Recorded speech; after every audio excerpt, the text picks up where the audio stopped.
بله السلام علیکم ډاکټر صاحب خیر علیکم السلام بخیر راغلی ډاکټر صاحب زما پوښتنه دا وه چې کله چې زه صنف کې مثلا غواړم خبرې وکړم یا چې تشریح کړم نو دا زما لپاره ډېره ستونزه رامنځته کوي او نه شم کولی چې خبرې وکړم او زه ډېر تاثیر باندې راځم. ولې واورم ولې څه دلیل څه هغه کومې خبرې چې د تا د دغې ستونزې لامل ګرځي هغه مې کوی سره شریک کړي یا اجازه راکړئ زه پوښتنې درنه وکړم. ښه د تاسې د صنف مخې ته لاړئ صحیح څه کیدای شي پېښ شي یعنې زه چې کومو کسان چې زما په مخ کې ناست وي یعنې زه که په ځان اعتبار لرم چې کولی شم خو بیا هم د ما لپاره مشکله وي چې دوی ته خبرې وکړم په همه ځای زه ټولې خبرې رانهیري نه هغه څو پوښتنې غواړم درنه وکړم ښه هغه خلک چې ته خبرې ورته کوې څوک دي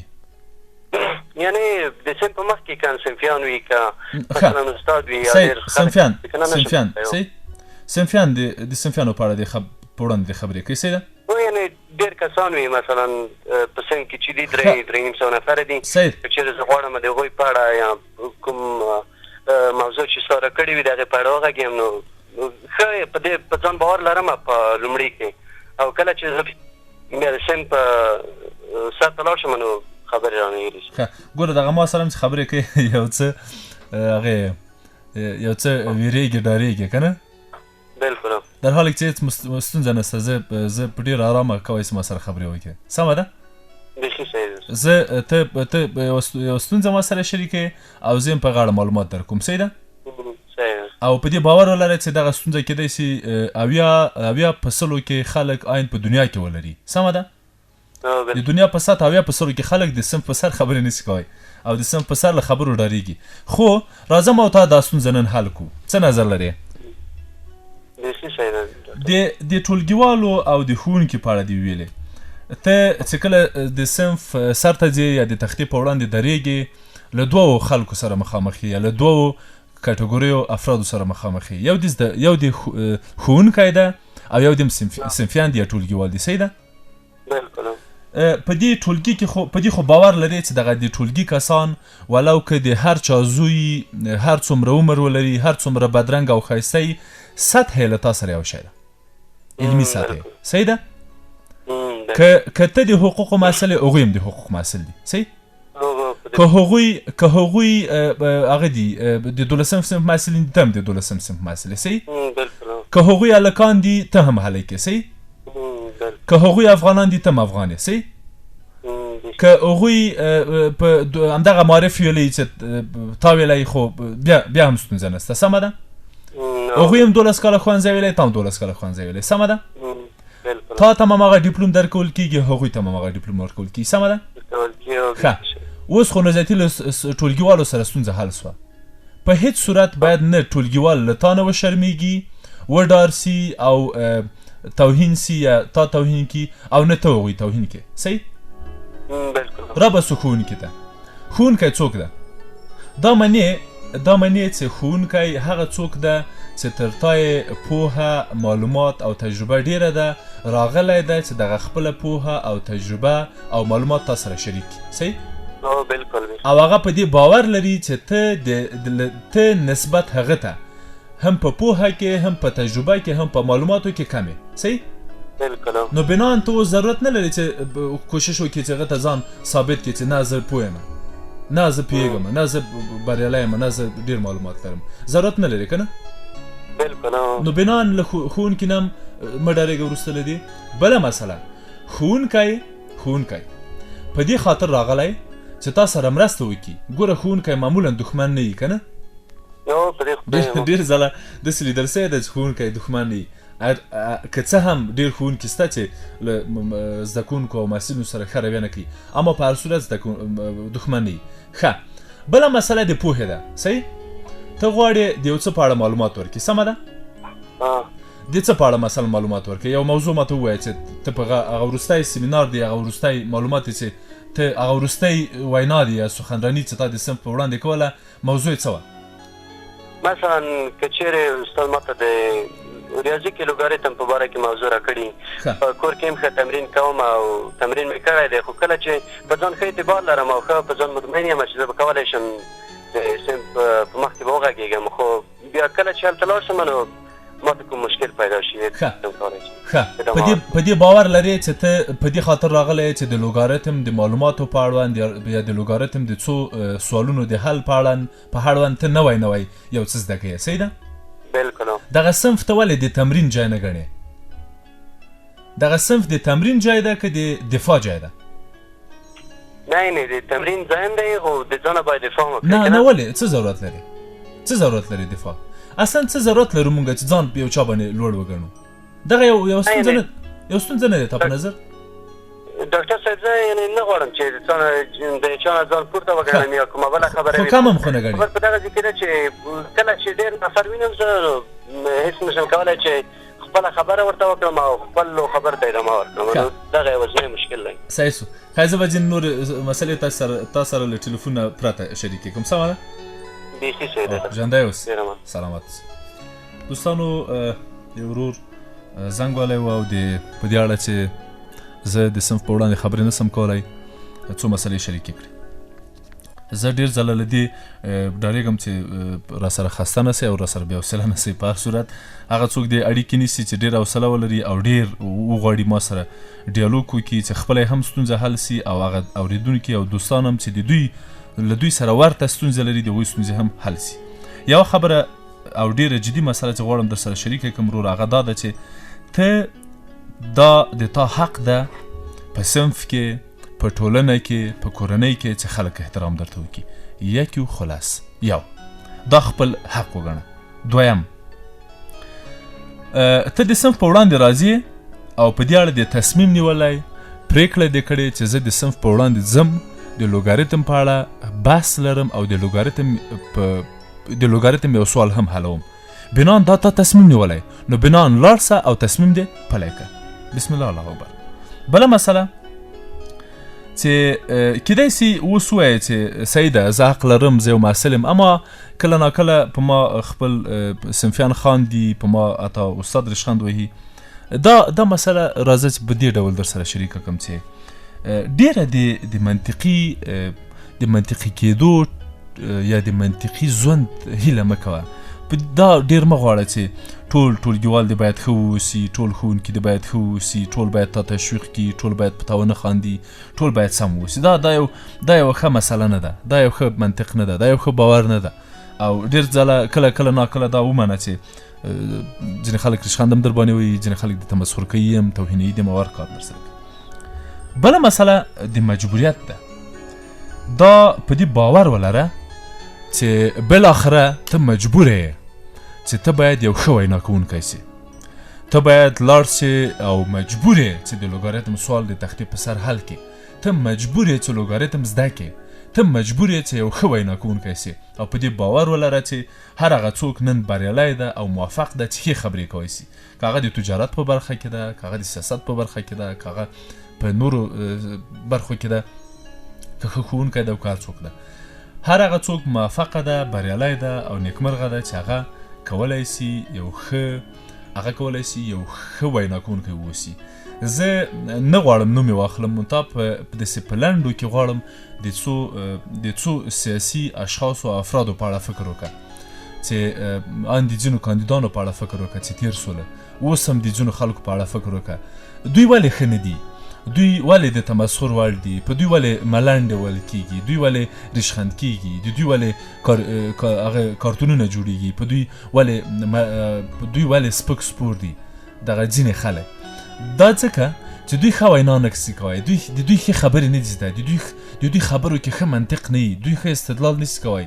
کیدای سي یو ډېر لوی سیاسي مشر وي کیدای سي یو وزیر وي کیدای سي یو په پارلمان کې وکیل یو څوک وي بالاخره یو والي یو کس یو فرد چې یو ډول له سیاسي اړخه هغه حقوقي شخصیت ولري په ټولنه کې اما لویه ستونزه دا ده چې دوی ښې خبرې نه سي کوی یعنې دا خپل مجبوریت وګڼه ټولو اورېدونکو ته مې پیشنهاد دا ده چې په ځانګړي ډول ځوانانو او زده کوونکو ته چې دا خپل مجبوریت او بالاخره خپل هغه وګڼئ الزام وګڼئ چې دا مجبور یم نور زه چې مجبور یم چې یو ښه وینا کوونکی سم، یو ښه سخنران سم او وکولی سم د سټیج په سر د تختې په وړاندې ښه وینا وکړم. بله مسله چې ډېره جدي ده هغه ستونزه او اشتباه ده. وروره دا په دې باور واوسه چې ستونزې او اشتباهګانې هغه خلک کوي چې کار یې کوي. دا ما اورې، دا زه چې در سره غږېږم کیدای سي باور دې ونسي، زه یو له هغو کسانو نه یم چې دومره اشتباهات مې کړي، دومره غلطۍ مې کړي، له دومره نواقصو او عیبونو نه ډک یم او کړي مې دي عیبونه او نواقص لرمه چې له حسابه وتلي دي. اما زه په دې خوشحاله یم چې زه حرکت کوم، زه بالاخره حرکت کوم یو اشتباه کوم، زه یو لیکنه کوم یو اشتباه کوم، زه بالاخره د تختې سر ته ځمه یو وینا کوم،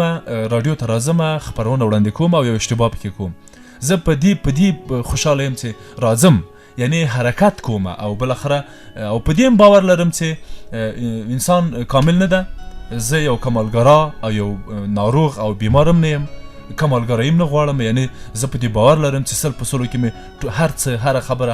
هر بحث او هر وینا سمه نه ده او په دې باور هم لرم او هیڅ په اړوند اندېښنه هم نه لرم. زه په دې باور لرم چې ستونزې لرم، ټول ستونزې لرو او زه په دې باور یم چې ژوندی دي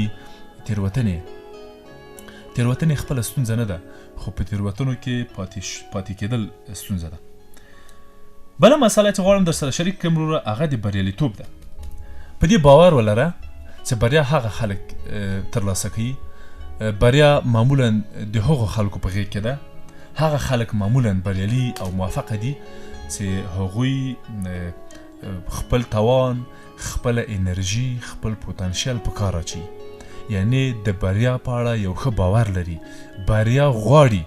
هغوی بریا ته رسیږي چې هغوی بریا غواړي او بریا په تصادفي ډول او په تصادفي شکل، په ناببره شکل نه ترلاسه کیږي. که احیانا موږ غواړو چې بریالي واوسو، موفق واوسو او واقعا په ژوند کې نیکمرغه واوسو او ژوند په خپل لاس کې واخلو، تر خپل تسلط لاندې راولو، نو په دې اړه باید ځینې مسایل، ځینې رازونه، ځینې مهارتونه او ځینې وړتیاوې پیدا کړو. دا د ژوند د بریا لپاره یوه جدي او مهمه مسله ده. یعنی په دې باور ولره چې ته د دې توان لرې چې بریالی او موفق واوسې. زه به یوه خبره در سره شریکه کړم. زه د ښوونځي په وخت کې یا د ښوونځي پر مهال یو ډېر بې جرأته، کیدای شي د ما ځینې ټولګیوال د نن شپې خپرونه واوري، ځینې صنفیان مې، هغه صنفیان مې چې په 9 صنف کې و، په 8 صنف کې و، عین تر 12 صنف پورې د ما صنفیان و، عین په پوهنتون کې د ما صنفیان و. دا به راسره ومني اوس او وبه م خاندي چې زه د صنف یو تر ټولو بې جرأته زده کوونکی او شاګرد وم. اما نن یعنی وروسته له دې چې په وار راغلم د تختې سر ته، وروسته له دې چې په وار راغلم د رادیو سټوډیو ته، وروسته له دې چې په وار راغلم د تلویزیون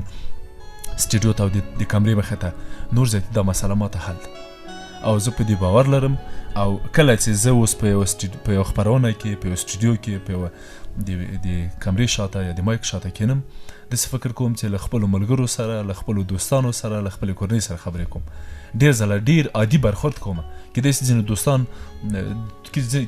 ځینو دوستانو ته یو رقم او بل رقم ښکاره سي، د ما ځینې مسایل یا ځینې خبرې یا ځینې اصطلاحات. اما زه په دې باور لرم چې زه دا یو عادي بحث ده، دا عادي خبره ده، عادي مسایل دي، تاسو سره شریکوم او خبرې پکې کوم. یعنی دا هم په دې هم باور ولره چې بریا د په توان کې ده او ته به یوه ورځ همدغه ته چې په دې ماته رادیو ته زنګ وهلی چې د صنف په سر خبرې نسې کولی، یوه ورځ به دا په یاد ولرې چې ته به یو تر ټولو موفقه وینا کوونکی، یو تر ټولو موفقه نطاق واوسې، یو تر ټولو ښه، یعنی یو تر ټولو ښه او یو له هغو کسانو به واوسې چې د تختې په وړاندې ډېرې ښې خبرې کولی سي او ډېر ښه مطالب شریکولی سي. او یو بله مسله چې غواړم در سره شریکه کړم هغه پر نفس د اعتماد مسله ده. ورور یوه تر ټولو جدي مسله، یوه تر ټولو مهمه مسله چې په دغه برخه کې له نجونو او هلکانو سره د دې لامل ګرځي یا د دې ستونزې علت ګرځي چې موږ ونسو کولی په معمولا په د صنف په وړاندې یا د تختې په وړاندې یا د یوې ډلې یا د یوې ګروه یا د یوې جمعیت په وړاندې خبرې وکړو، بحث وکړو، خپل استعدادونه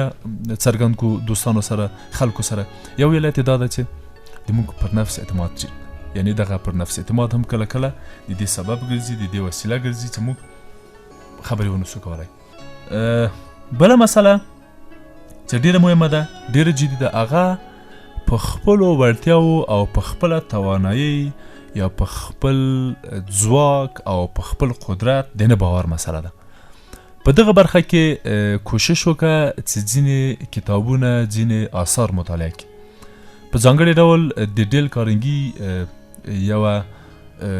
یو اثر ده چې څنګه وینا کولی سو. په دغه برخه کې تاسو سره ډېر کومک کولی سي، ډېره مرسته سره کولی سي او ته کولی سي موفق واوسې په دې برخه کې. یو شپه به انشاءالله په دې اړه په راز کې بحث ولرو، خو که بیا هم وخت دې درلوده او انټرنټ سره دې اشنایي درلوده او ارتباط دې درلوده، په یوټیوب کې به د هنر سخنرانۍ په نامه هنر سخنراني ولیکې، بیا وروسته د ما نوم ولیکې. انشاءالله چې په دې اړه یو 3 تلویزیوني خپرونې دي ما چې په مفصل ډول ما د دې په اړه چې څنګه کولی سو وینا وکړو، هغه مسایل ځان سره ډاونلوډ کړي او یې وایه. بله مسله چې تاسو سره په دغه برخه کې متاسفانه کومک کړی چې ته بې جرأته واوسې یا ونسې کولی چې خپل ځان مطرح کړي د صنف په وړاندې، د خلکو په وړاندې، د کورنۍ په وړاندې یا په ټوله کې په پوهنتون او ښوونځي کې، هغه له خپله ځانه د شناخت او پوهې مسله ده. دا مسله ډېره جدي او مهمه ده چې موږ د ځان په اړه څونه معلومات لرو، موږ د ځان په اړه څونه پوهېږو. مثلا ما 12 کاله مکتب ویلې یا د لوګاریتم له بحث نه داسې معلومه شوه چې مکتب زده کوونکی، ما 11 کاله 10 کاله 12 کاله مکتب ویلې او په دغو 10-12 کالو کې زه په وار په بیا راغلم د تختې سر ته او ما وکولی شول چې خبرې وکړم، ما وکولی شول چې ځینې سوالونه حل کړم، ما وکولی شول چې ځینې مسلې او ځینې فورمولې دلته د تختې په سر وکاږم او د خپلو ټولګیوالو په مقابل کې له خپل ځانه دفاع وکړم. دغه شناخت تا سره ډېره مرسته کولی سي، ډېر کومک کولی سي. یعنې په دې باور واوسه، په دې عقیده ولره چې په تیر کې دی، په خپل تیر ژوند کې دی، په خپل تیر تحصیلي ژوند کې دی، په خپل تیر کورني ژوند کې دی، په خپل تیر فردي ژوند کې تا ډېرې بریاوې لرلي او په هغو هغه خپل پل وګرځوه، هغه خپل پول وګرځوه، هغه خپل د خپلو قدمونو د اخیستلو لپاره وسیلې وګرځوه. یعنې په هر ځل چې د تختې په وړاندې ځې، د یوې وینا لپاره حاضرېږي، خپل تیر بریالیتوبونه، خپلې تیرې بریاوې په ذهن کې انځور کړه او ووایه چې زه هغه څوک یم چې 1 کال مخکې، 6 میاشتې مخکې، 3 میاشتې مخکې، 2 کاله مخکې مې هم همدغه ډول د تختې په وړاندې راغلی وم، خبرې مې کړې وې او ډېر بریالی بیرته خپلې چوکۍ ته ستون سوی وم او خپلو ټولګیوالو او خپل ښوونکي ډېر هڅولی هم وم. دغه څو مسلې در سره په یاد ولره او زه په دې باور یم چې دغه ستونزه به دې حل سي.